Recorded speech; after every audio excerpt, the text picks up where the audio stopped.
أعوذ بالله من الشيطان الرجيم.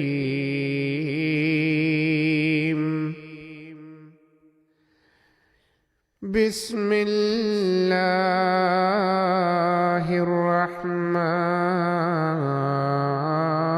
الرحيم. عفى الله عنك لما أذنت لهم حتى يتبين لك الذين صدقوا وتعلم الكاذبين. আল্লাহ তোমাকে মার্জনা করুন, যারা সত্য বলছিল তাদের বিষয়টি তোমার কাছে স্পষ্ট না হওয়া পর্যন্ত এবং মিথ্যাবাদীদের না চেনা পর্যন্ত তুমি তাদের অর্থাৎ অব্যাহতি প্রার্থনাকারীদের কেন অনুমতি দিলে?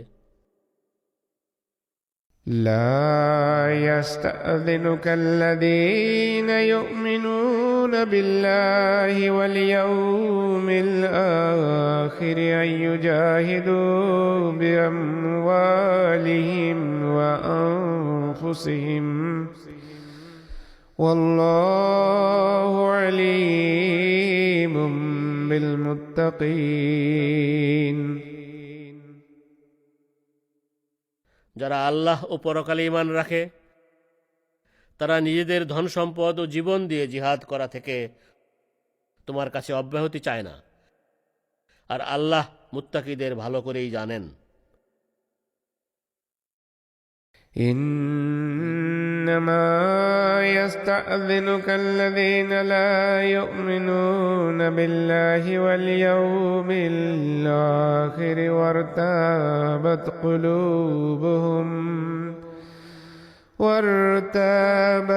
قلوبهم فهم في ريبهم يترددون.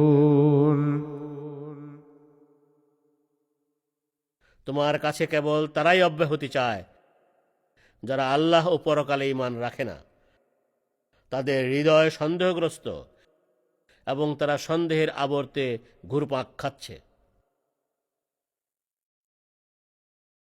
ولو أرادوا الخروج لأعدوا له عدة ولكن كره الله بعاثهم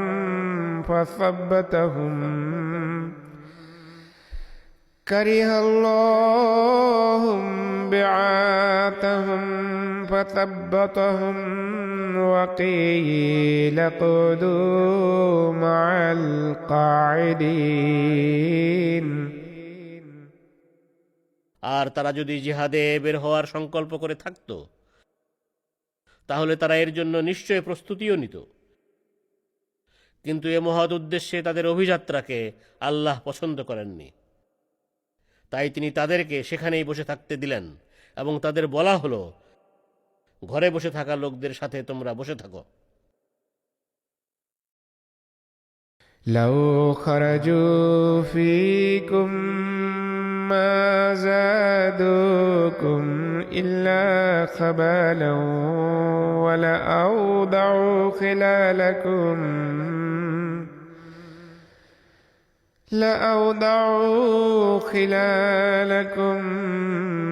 يبغونكم الفتنة وفيكم سماعون لهم والله عليم بالظالمين. তারা যদি তোমাদের সাথে জিহাদে বেরো হতো তাহলে তারা তোমাদের মাঝে কেবল বিশৃঙ্খলায় সৃষ্টি করত এবং তোমাদের মাঝে নৈরাজ্য সৃষ্টি করার লক্ষ্যে ঘোড়া হাঁকিয়ে বেড়াত। অথচ তাদের কথা মনোযোগ দিয়ে শোনার লোকও তোমাদের মাঝে রয়েছে, আর আল্লাহ জালেমদেরকে ভালো করেই জানেন। لقد ابتغوا الفتنة من قبل وقلبوا لك الأمور حتى جاء الحق وظهر أمر الله وهم كارهون নিশ্চয় তারা আগেও নৈরাজ্য সৃষ্টি করতে চেয়েছিল এবং বিষয়াদি ওলট পালট করে তোমার কাছে উপস্থাপন করেছিল। অবশেষে সত্য এলো এবং আল্লাহর সিদ্ধান্ত প্রকাশিত হলো, অথচ তারা তা ভীষণ অপছন্দ করছিল। ومنهم من يقول ائذن لي ولا تفتني ألا في الفتنة سقطوا وإن جهنم لمحيطة بالكافرين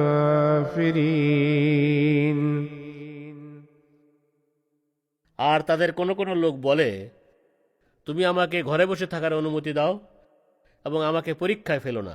জেনে রেখো, তারা তো পরীক্ষায় পড়ে গেছে, আর জাহান্নাম অবশ্যই কাফেরদের সব দিক থেকে ঘিরে ফেলবে। إن تصبك حسنة تسؤهم وإن تصبك مصيبة يقولوا قد أخذنا أمرنا من قبل ويتولوا وهم فرحون তোমার কোনো কল্যাণ সাধিত হলে তাদের কষ্ট হয়, আর তোমার কোনো বিপদ ঘটলে তারা বলে, নিশ্চয় আমরা আমাদের বিষয়ে আগে থেকেই সতর্ক হয়ে গিয়েছিলাম। আর তারা আনন্দে উল্লসিত হয়ে ফিরে যায়। قل لن يصيبنا إلا ما كتب الله لنا هو مولانا وعلى الله فليتوكل المؤمنون আমাদের জন্য আল্লাহ নির্ধারিত বিপদ ছাড়া কখনো অন্য কোনো বিপদ নেমে আসবে না। তিনিই আমাদের অভিভাবক, আর আল্লাহর উপরেই মুমিনদের ভরসা করা উচিত। قل هل تربصون بنا إلا إحدى الحسنيين ونحن نتربص بكم أن يصيبكم الله بعذاب من عنده أو بأيدينا فتربصوا إنا معكم متربصون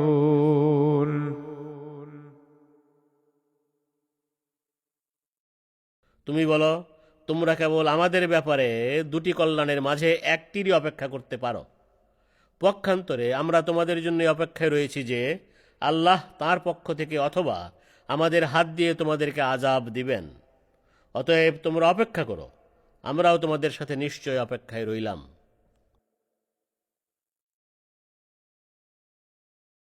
قل أنفقوا طوعا أو كرها لن يتقبل منكم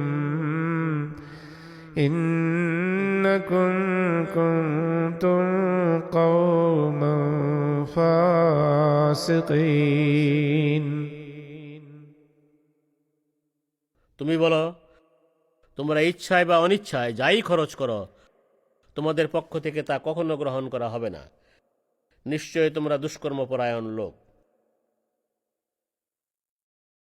وما منعهم أن تقبل منهم نفقاتهم إلا أنهم كفروا بالله وبرسوله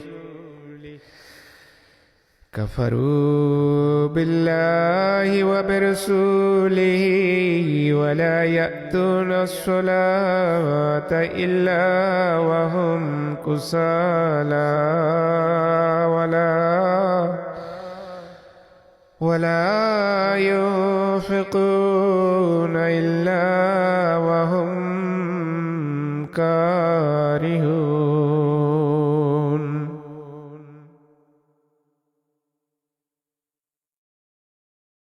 আর আল্লাহ ও তাঁর রসুলকে তাদের অস্বীকার করা ছাড়াও কেবল অলস অবস্থায় নামাজে উপস্থিত হওয়া এবং অনিচ্ছার সাথে আল্লাহর পথে ব্যয় করাই তাদের এসব দান খয়রাত আল্লাহর কাছে গৃহীত হবার পথে বাধা হয়ে দাঁড়িয়েছে।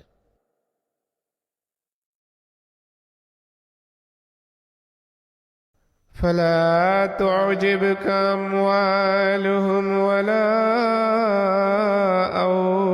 أولادهم إنما يريد الله ليعذبهم بها في الحياة الدنيا إنما يريد الله ليعذبهم بها في الحياة الدنيا وتزهق أنفسهم وهم كافرون. অতএব তাদের ধন সম্পদ ও সন্তান সন্ততি যেন তোমাকে অবাক না করে। নিশ্চয় আল্লাহ এসবের মাধ্যমে ইহজীবনে তাদের আযাব দিতে চান এবং তিনি আরও চান কাফির থাকা অবস্থায় যেন তাদের প্রাণ বের হয়। ويحلفون بالله إنهم لمنكم وما هم منكم ولكنهم قوم يفرقون. আর নিশ্চয় তারা তোমাদের দলের লোক বলে আল্লাহর কসম খায়, অথচ তারা তোমাদের লোক নয়, বরং তারা এক ভীতু জাতি। لو يجدون ملجأ أو مغارات أو مدخلا لولوا إليه وهم يجمحون. কোনো আশ্রয়স্থল, কোনো গুহা অথবা কোনো লুকানোর জায়গা পেলে তারা অবশ্যই সেদিকে দ্রুত বেগে পালিয়ে যেত। ومنهم من يلمزك في الصدقات فإن أوتوا منها رضوا وإن لم يعطوا منها إذا هم يسخطون.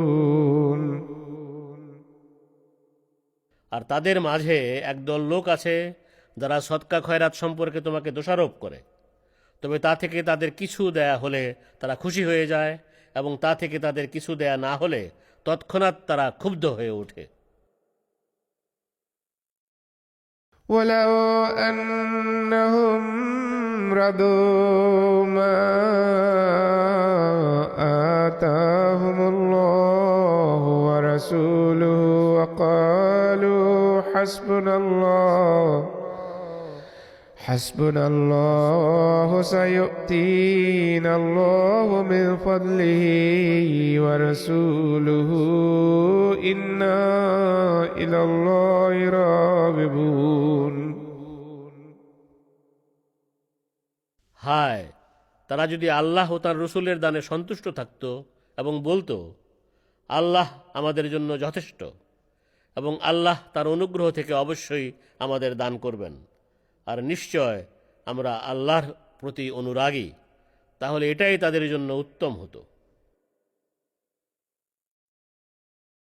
إنما الصدقات للفقراء والمساكين والمساكين والعاملين عليها والمؤلفة قلوبهم وفي الرقاب والغارمين وفي سبيل الله وابن السبيل। সদকা কেবল অভাবী, অসহায় এবং সৎকার কাজে নিয়োজিত কর্মচারীদের প্রাপ্য। আর এ সৎকার অর্থ তাদেরও প্রাপ্য যাদের অন্তরকে ধর্মের প্রতি অনুরাগী করা প্রয়োজন। আর দাসমুক্তি ও ঋণগ্রস্তদের ঋণ মুক্তির জন্য এবং আল্লাহর পথে সাধারণ ব্যয় নির্বাহের ও মুসাফিরদের জন্যও এ সৎকার অর্থ খরচ করা যাবে। فريضة من الله والله عليم حكيم। এটা আল্লাহর পক্ষ থেকে নির্ধারিত বিধান, আর আল্লাহ সর্বজ্ঞ ও পরম প্রজ্ঞাবান।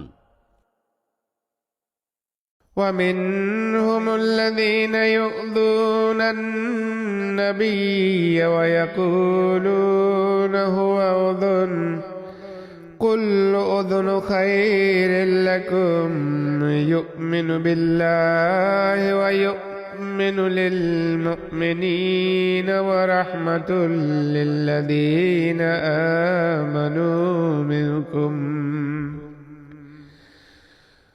والذين يؤذون رسول الله لهم عذاب أليم۔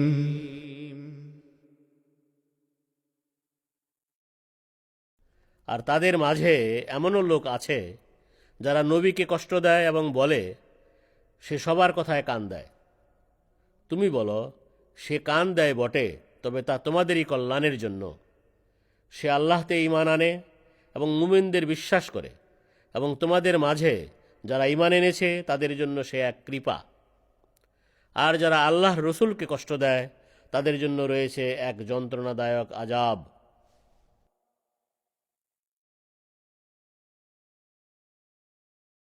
يحلفون بالله لكم ليرضوكم والله ورسوله أحق أن يرضوه إن كانوا مؤمنين। তারা তোমাদেরকে সন্তুষ্ট করার জন্য তোমাদের কাছে আল্লাহর কসম খায়, অথচ তারা মুমিন হয়ে থাকলে তাদের জেনে রাখা উচিত আল্লাহ ও তাঁর রসুল বেশি অধিকার রাখেন যেন তারা তাকে ও আল্লাহকে সন্তুষ্ট করে। ألم يعلموا أنه من يحادد الله ورسوله فأن له نار جهنم خالدا فيها ذلك الخزي العظيم۔ তারা কি জানে না যেই আল্লাহ ও তাঁর রসুলের শত্রুতা করে নিশ্চয় তার জন্য জাহান্নামের আগুন নির্ধারিত রয়েছে, যেখানে সে দীর্ঘকাল থাকবে। এটাই চরম লাঞ্ছনা। يحذر المنافقون أن تنزل عليهم سورة تنبئهم بما في قلوبهم قل استهزئوا إن الله مخرج ما تحذرون। মুনাফিকরা ভয় পায় তাদের বিরুদ্ধে কোনো সূরা না অবতীর্ণ করে দেয়া হয় যা এদেরকে অর্থাৎ মুসলমানদেরকে তাদের মনের গোপন কথা জানিয়ে দিবে। তুমি বলো, তোমরা ঠাট্টা বিদ্রূপ করতে থাকো। তোমরা যে বিষয়ের ভয় করছো নিশ্চয় আল্লাহ তা প্রকাশ করেই ছাড়বেন। وَلَئِن سَأَلْتَهُمْ لَيَقُولُنَّ إِنَّمَا كُنَّا كنا نخوض ونلعب قل أبالله وآياته ورسوله كنتم تستهزئون। তুমি তাদের জিজ্ঞেস করলে অবশ্যই তারা বলবে, আমরা যে কেবল খোশ গল্প ও হাসি তামাশায় মত্ত ছিলাম। তুমি বলো, তোমরা কি আল্লাহ, তাঁর নিদর্শনাবলী এবং তাঁর রসুলের সাথে ঠাট্টা বিদ্রুপ করছিলে? لا تعتذروا قد كفرتم بعد إيمانكم إن نعفو عن طائفة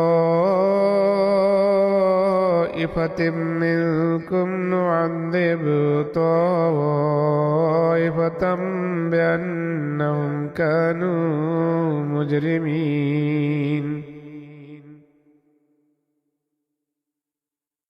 তোমরা তোমাদের অপরাধের কোনো সাফাই গেও না। নিশ্চয় তোমরা ঈমান আনার পর কাফির হয়ে গেছ। আমরা যদি তোমাদের এক দলকে মার্জনা করে দেই, তাহলে অন্য একটি দলকে শাস্তিও দিতে পারি, কারণ তারা অপরাধী। المنافقون والمنافقات بعضهم من بعض يأمرون بالمنكر وينهون عن المعروف ويقبضون أيديهم। মুনাফিক পুরুষ ও মুনাফিক নারীরা স্বভাব চরিত্রে একে অন্যের সাথে সাদৃশ্য রাখে। তারা মন্দ কাজের নির্দেশ দেয় এবং সৎ কাজে বাধা দেয়, আর আল্লাহর রাস্তায় ব্যয় করা থেকে তাদের হাত গুটিয়ে রাখে। نسوا الله فنسيهم إن المنافقين هم الفاسقون। তারা আল্লাহকে ভুলে গেছে, তাই তিনিও তাদের ভুলে গেছেন। নিশ্চয় মুনাফিকরাই দুষ্কর্মপরায়ণ। وعد الله المنافقين والمنافقات والكفار نار جهنم خالدين فيها هي حسبهم ولعنهم الله ولهم عذاب مقيم। মুনাফিক পুরুষ ও মুনাফিক নারী এবং কাফিরদেরকে আল্লাহ জাহান্নামের আগুনের প্রতিশ্রুতি দিয়েছেন। সেখানে তারা দীর্ঘকাল থাকবে, তাদের জন্য এটাই যথেষ্ট। আর আল্লাহ তাদের অভিশাপ দিয়েছেন, আর তাদের জন্য রয়েছে এক স্থায়ী আযাব। كالذين من قبلكم كانوا أشد منكم قوة وأكثر أموالا وأولادا فاستمتعوا بخلاقهم فاستمتعتم بخلاقكم كما استمتع الذين من قبلكم بخلاقهم وخضتم كالذي خاضوا।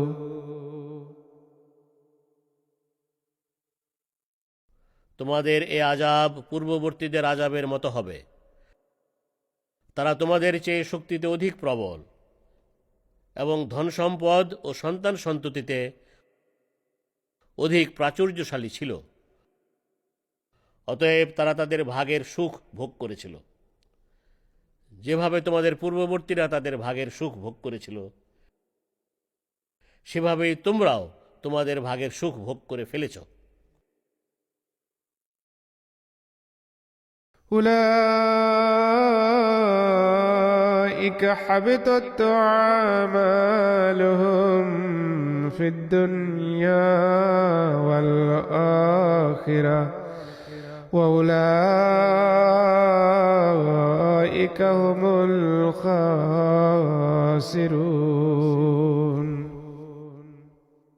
আর তোমরা বাজে কথায় সেভাবে মত্ত হয়েছ যেভাবে তারা বাজে কথায় মত্ত থাকত। এদেরই কৃতকর্ম ইহলোকে এবং পরলোকেও ব্যর্থ হবে। প্রকৃতপক্ষে এরাই ক্ষতিগ্রস্ত।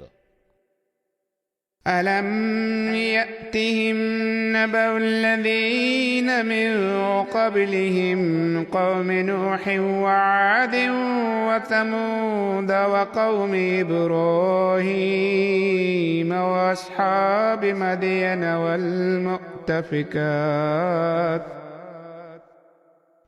এদের কাছে কি এদের পূর্ববর্তীদের অর্থাৎ নূহ, আদ, সামুদ এবং ইব্রাহিমের জাতির এবং মিদিয়ানবাসী ও বিধ্বস্ত নগরের অধিবাসীদের সংবাদ পৌঁছেনি? أتتهم رسلهم بالبينات فما كان الله ليظلمهم ولكن كانوا أنفسهم يظلمون। তাদের কাছেও তাদের রসুলরা স্পষ্ট নিদর্শনাবলী নিয়ে এসেছিল, অতএব আল্লাহর পক্ষে তাদের উপর জুলুম করা সম্ভবই ছিল না, বরং তারা নিজেরাই নিজেদের উপর জুলুম করত। والمؤمنون والمؤمنات بعضهم أولياء بعض يأمرون بالمعروف وينهون عن المنكر ويقيمون الصلاة ويؤتون الزكاة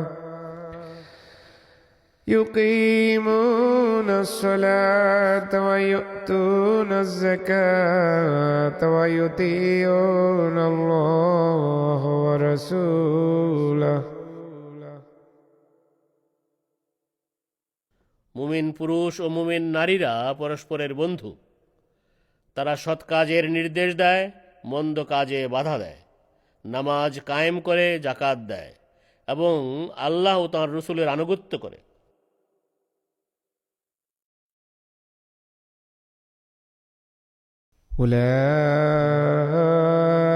أولئك سيرحمهم الله إن الله عزيز حكيم। তাদের প্রতি আল্লাহ অবশ্যই দয়া করবেন, নিশ্চয় আল্লাহ মহাপরাক্রমশালী, পরম প্রজ্ঞাময়। وعد الله المؤمنين والمؤمنات جنات تجري من تحتها الأنهار خالدين فيها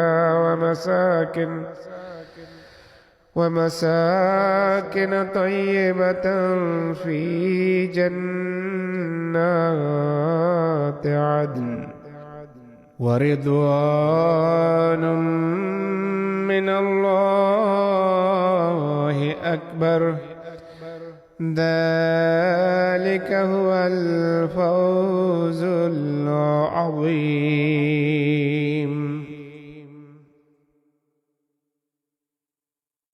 মুমিন পুরুষ ও মুমিন নারীদেরকে আল্লাহ এমন সব বাগানের প্রতিশ্রুতি দিয়েছেন যেগুলোর পাদদেশ দিয়ে নদ নদী বয়ে যায়, সেখানে তারা চিরকাল থাকবে।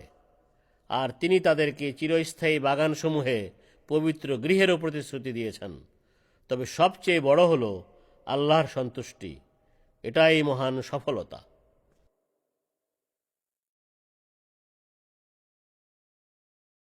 يا أيها النبي جاهد الكفار والمنافقين واغلظ عليهم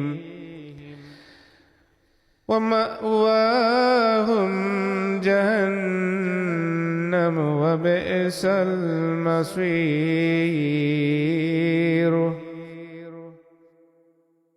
হে নবী, তুমি কাফির ও মুনাফিকদের বিরুদ্ধে জিহাদ করো এবং তাদের প্রতি কঠোর হও, আর তাদের ঠাঁই হবে জাহান্নাম, আর তা কত নিকৃষ্ট গন্তব্যস্থল। يحلفون بالله ما قالوا ولقد قالوا كلمة الكفر وكفروا بعد إسلامهم وهموا بما لم ينالوا وما نقموا إلا أن أغناهم الله ورسوله من فضله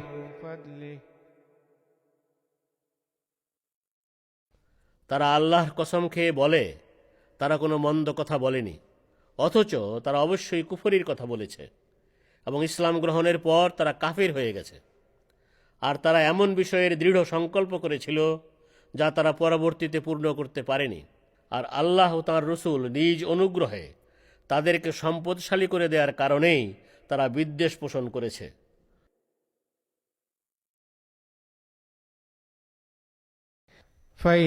فَيَتُوبُوا يَكُ خَيْرًا لَّهُمْ وَإِن يَتَوَلَّوْا يُعَذِّبْهُمُ اللَّهُ عَذَابًا أَلِيمًا فِي الدُّنْيَا وَالْآخِرَةِ وَمَا لَهُمْ فِي الْأَرْضِ مِن وَلِيٍّ وَلَا نَصِيرٍ।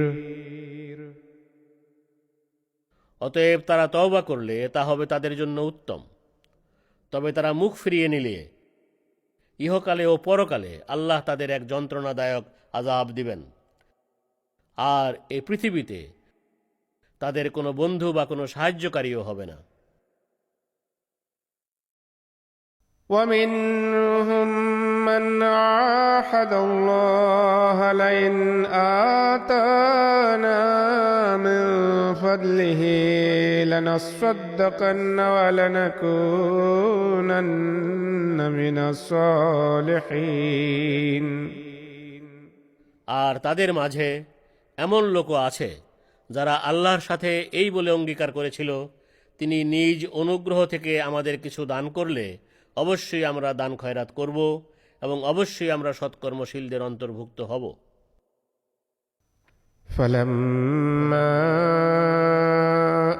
آتَاهُم مِّن فَضْلِهِ بَخِلُوا بِهِ وَتَوَلَّوْا وَهُم مُّعْرِضُونَ। এরপর তিনি নিজ অনুগ্রহ থেকে যখন তাদের দান করলেন, তখন তারা এতে কার্পণ্য করল এবং অবজ্ঞা ভরে নিজেদের অঙ্গীকার থেকে মুখ ফিরিয়ে নিল। فَأَعْقَبَهُمْ نِفَاقًا فِي قُلُوبِهِمْ إِلَى يَوْمِ يَلْقَوْنَهُ بِمَا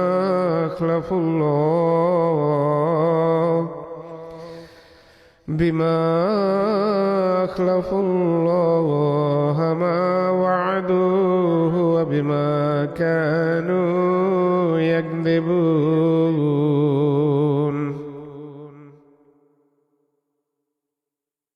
অতএব আল্লাহর সাথে তাদের অঙ্গীকার ভঙ্গের দরুন ও তাদের মিথ্যা বলার কারণে তিনি তার সাথে সাক্ষাৎ করার দিন পর্যন্ত শাস্তিরূপে তাদের অন্তরে কপটতা স্থায়ী করে দিলেন।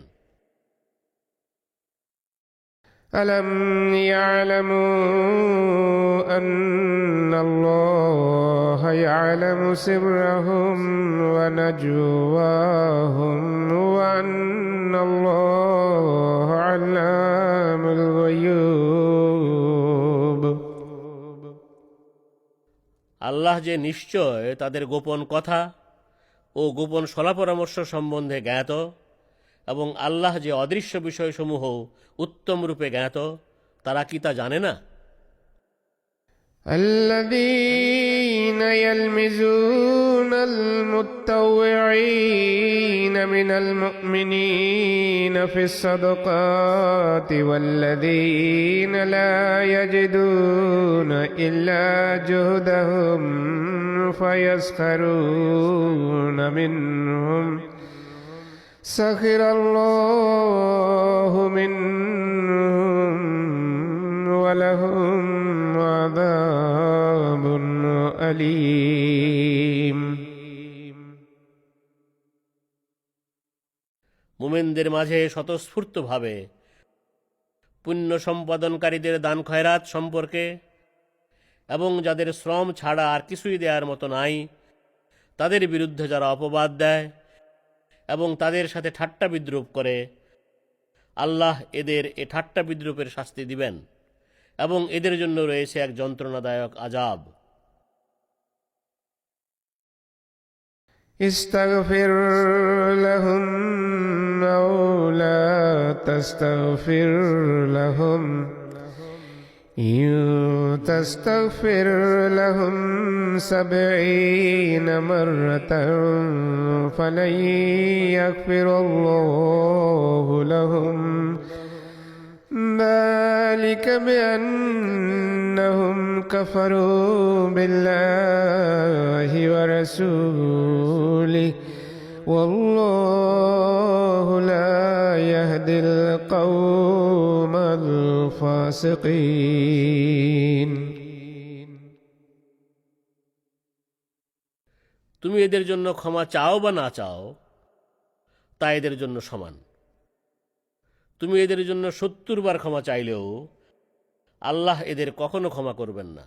এর কারণ হলো এরা আল্লাহ ও তার রসুলকে অস্বীকার করেছে, আর আল্লাহ দুষ্কর্মপরায়ণ লোকদের সঠিক পথে পরিচালিত করেন না।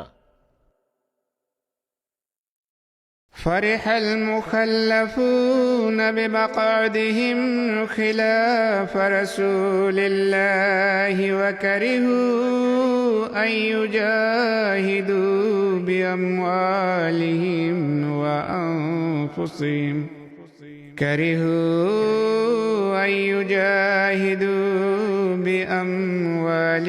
وأنفسهم في سبيل الله وقالوا لا تنفروا في الحر قل نار جهنم أشد حرا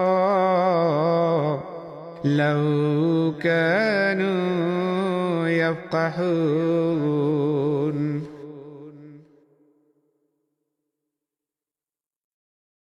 পিছনে ছেড়ে আসা লোকেরা আল্লাহর রসুলের আদেশ লঙ্ঘন করে নিজ জায়গায় বসে থাকাতে আনন্দবোধ করল, আর আল্লাহর পথে নিজেদের প্রাণ ও ধনসম্পদ দিয়ে জিহাদ করাকে তারা অপছন্দ করল এবং বলল, তোমরা এই প্রচণ্ড গরমে অভিযানে বের হইও না। তুমি বলো, দহনের দিক থেকে জাহান্নামের আগুন এর চেয়েও তীব্র। হায় তারা যদি বুঝত। فليضحكوا قليلا وليبكوا كثيرا جزاء بما كانوا يكسبون অতএব তাদের কৃতকর্মের প্রতিফলের জন্য তাদের কম হাসা এবং বেশি কাঁদা উচিত। فإن رجعك الله إلى طائفة منهم فاستأذنوك للخروج فقل لن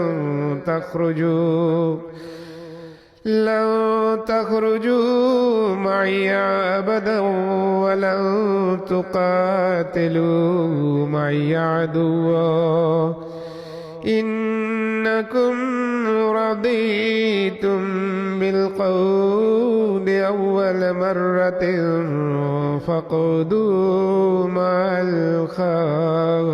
الخالفين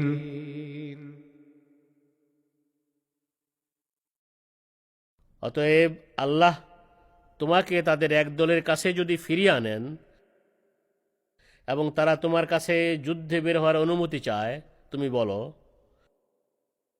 তোমরা আর কখনো আমার সাথে যুদ্ধে বের হবে না এবং কখনো আমার সাথে থেকে শত্রুর বিরুদ্ধে যুদ্ধ করবে না। তোমরা এই প্রথমবার বাড়িতে বসে থাকায় সন্তুষ্ট ছিলে, অতএব এখন পিছনে থেকে যাওয়া লোকদের সাথেই বসে থাকো।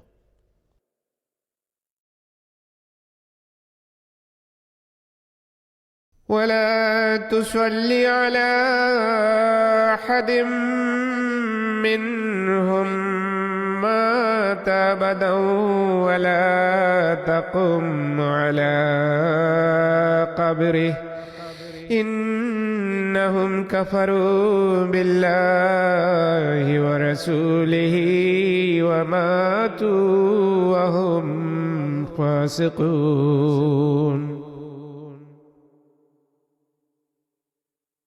আর তাদের কেউ মারা গেলে তুমি কখনো তার জানাজার নামাজ পড়ো না এবং তার কবরে দোয়ার জন্য দাঁড়িও না, কেননা তারা আল্লাহ ও তাঁর রসুলকে অস্বীকার করেছে এবং অবাধ্য থাকা অবস্থায় মারা গেছে। ولا تعجبك أموالهم وأولادهم إنما يريد الله أن يعذبهم بها في الدنيا وتزهق أنفسهم وهم كافرون।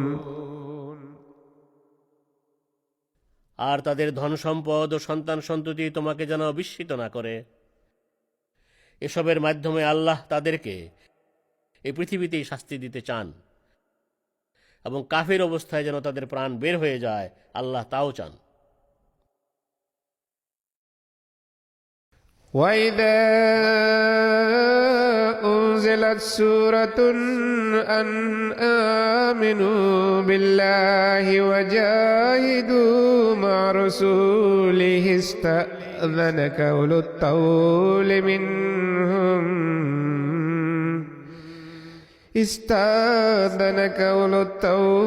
منهم وقالوا ذرنا نكن مع القاعدين।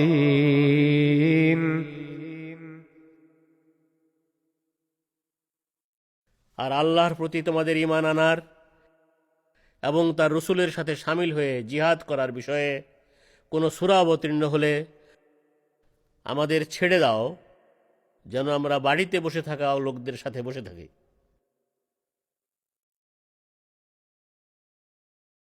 رضوا بأن يكونوا مع الخوالف وطبع على قلوبهم فهم لا يفقهون। তারা পেছনে অবস্থানকারী মহিলাদের অন্তর্ভুক্ত থাকতে সন্তুষ্ট, আর তাদের হৃদয়ে মোহর মেরে দেয়া হয়েছে, অতএব তারা বুঝতে পারে না। لكن الرسول والذين آمنوا معه جاهدوا بأموالهم وأنفسهم وأولئك لهم الخيرات وأولئك هم المفلحون।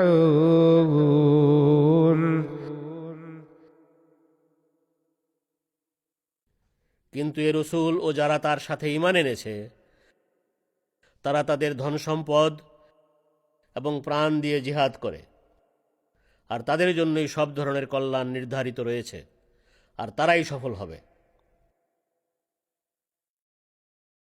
أعد الله لهم جنات تجري من تحتها الأنهار خالدين فيها ذلك الفوز العظيم। আল্লাহ তাদের জন্য এমন সব জান্নাত প্রস্তুত করে রেখেছেন যার পাদদেশ দিয়ে নদ নদী বয়ে যায়, সেখানে তারা চিরকাল থাকবে। এই হলো মহা সফলতা। وجاء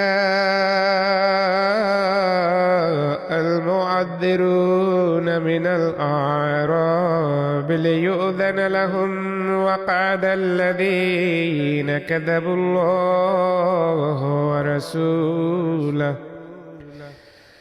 سيصيب الذين كفروا منهم عذاب أليم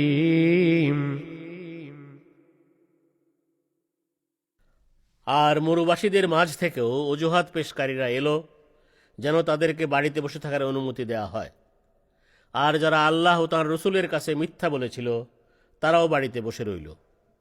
তাদের মাঝে যারা কুফরি করেছে তাদের উপর অবশ্যই এক যন্ত্রণাদায়ক আযাব নেমে আসবে। ليس على الضعفاء ولا على المرضى ولا على الذين لا يجدون ما ينفقون حرج إذا نصحوا لله ورسوله ما على المحسنين من سبيل والله غفور رحيم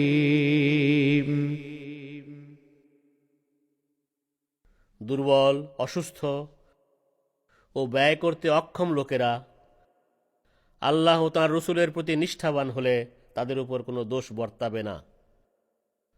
সৎকর্মপরায়ণদের বিরুদ্ধে অভিযোগের কোনো অবকাশ নাই।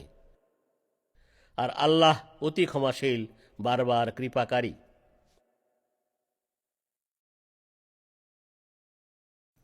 ولا على الذين إذا ما أتوك لتحملهم قلت لا أجد ما أحملكم عليه تولوا وأعينهم تفيض من الدمع حزنا ألا يجدوا ما ينفقون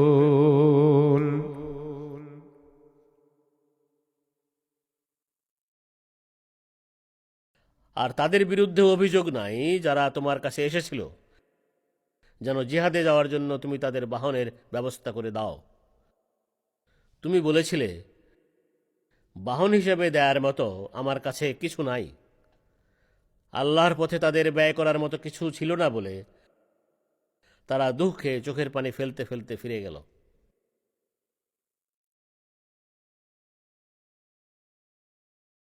إنما السبيل على الذين يستأذنونك وهم أغنياء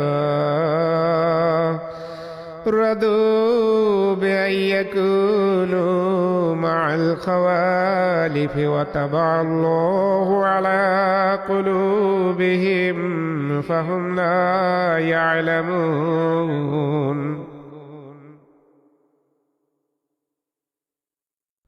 অভিযোগ কেবল তাদেরই বিরুদ্ধে যারা সম্পদশালী হয়েও তোমার কাছে অব্যাহতি চায়। তারা পিছনে অবস্থানকারী মহিলাদের অন্তর্ভুক্ত থাকতে সন্তুষ্ট, আর আল্লাহ তাদের হৃদয়ে মোহর মেরে দিয়েছেন। অতএব তারা কিছুই বুঝে না।